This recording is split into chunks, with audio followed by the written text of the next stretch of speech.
Good morning guys. Hanap buhay ang kananay. Good morning. Happy Sunday everyone. Good morning. Ayan. Rarampa ang kananay nyo. O diba? Kailangan kahit di pa kaya pa naman. Kaya na. Okay na ako. Alam nyo ba mga kananay, the best talaga ito. Oh. Alam nyo kung ano to? Bawang at honey. O, nawala ang aking hak-hak. Ito lang mga kananay, aking ginawa. Honey with bawang, garlic. Ayan.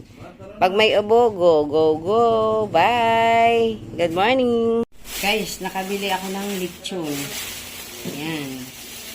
Uy, parang ginabgab na to ah. Sinong naggabgab nito? Oh. Malutong siya kanina. Nabili ako ng worth 1,200. Gagawin kong lechon paksiw. Hindi na siya crunchy, pero kanina crunchy. Gupit-gupitin ko lang. May ngumatngat na. Dinagaan na ang lechon ng kananay nyo mga Ito yung laman, ayan ito. Ito yung ribs. Ito yung napili kong part. Ayan. Shop. Timplahan natin ng Mang Tomas.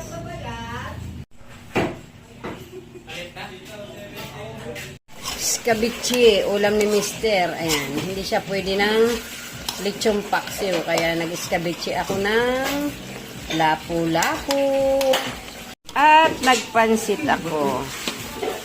Ayan. Ang aming lunch ngayon ay pansit at lechon paksiw. O, diba? Hindi nagsipagluto, ako na lang. Ito lang aming handa sa araw ng linggo. Ano to? Lechon paksiw. Ayan, may rice at may pansit. Ganyan lang ang aming salo-salo. Hindi nakapagluto talaga dahil naging busy.